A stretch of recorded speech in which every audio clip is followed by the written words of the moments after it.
শিক্ষাঙ্গন থেকেই যাতে ছাত্র রাজনীতিতে নারীরা আসতে না পারে এটার একটা সচেতন প্রয়াস আমি দেখতে পাচ্ছি। আপনার পলিটিক্যাল পার্টি যদি এমন হয় আপনি যত বেশি পাওয়ার শো করতে পারবেন তত বেশি আপনার মতামত গ্রহণযোগ্যতার ক্ষেত্রে তত বেশি আপনি ভূমিকা রাখতে পারবেন।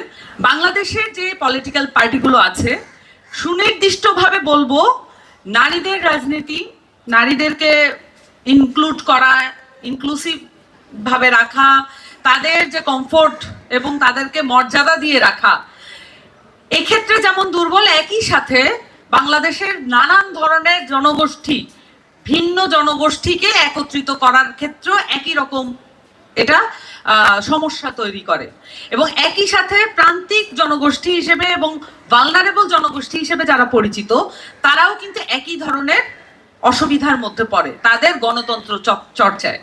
কেন এটা হয়? আপনার পলিটিক্যাল পার্টি যদি এমন হয় যে মানি, মাসল এবং পাওয়ার এক্সার্ট করা, মানে আপনি যত বেশি পাওয়ার শো করতে পারবেন, র পাওয়ার, ম্যাসকুলিন পাওয়ার শো করতে পারবেন, তত বেশি আপনার মতামত গ্রহণযোগ্যতার ক্ষেত্রে তত বেশি আপনি ভূমিকা রাখতে পারবেন।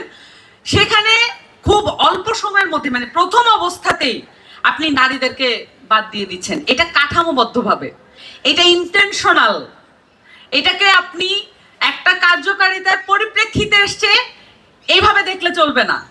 এইটা আমাদের পার্টিগুলোর গঠনতন্ত্র এবং পার্টিগুলোর গঠনতন্ত্র মেনে চলার প্রক্রিয়ার মধ্যে এটা অংশগ্রহণ। আপনি পাওয়ার পলিটিক্সকে যখন আপহোল্ড করবেন, পাওয়ার পলিটিক্সকেই যখন গুরুত্বপূর্ণ মনে করবেন, বাই নেচার খুবই স্বাভাবিকভাবেই আপনি এই জনগোষ্ঠীগুলোকে আদারিং করতে শুরু করবেন।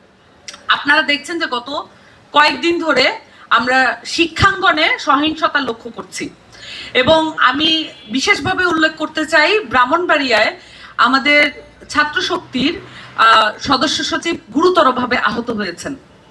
শিক্ষাঙ্গনে সন্ত্রাস মুক্ত থাকা এই জায়গা থেকেই কিন্তু বিভিন্ন ধরনের গণতান্ত্রিক আন্দোলনের সূত্রপাত এবং সেখানে শিক্ষাঙ্গন থেকেই যাতে ছাত্র রাজনীতিতে নারীরা আসতে না পারে এটার একটা সচেতন প্রয়াস আমি দেখতে পাচ্ছি। নারীদের যে রাজনীতিকরণ, সেখানে আপনারা দেখেছেন যে পুরো ফ্যাসিজমের আমলে 2-3 জন বাদে নারীদের চেহারা কিন্তু আর দেখা যায় না। এটা অত্যন্ত কঠিন। নারীদের পরিবার পরিজন এবং তার সামাজিক যে অবস্থান, সেই অবস্থান রক্ষা করেও এই রাজনীতিতে নিজেদেরকে পার্টিসিপেট করানো এটা অনেক বেশি কঠিন হয়ে পড়ে।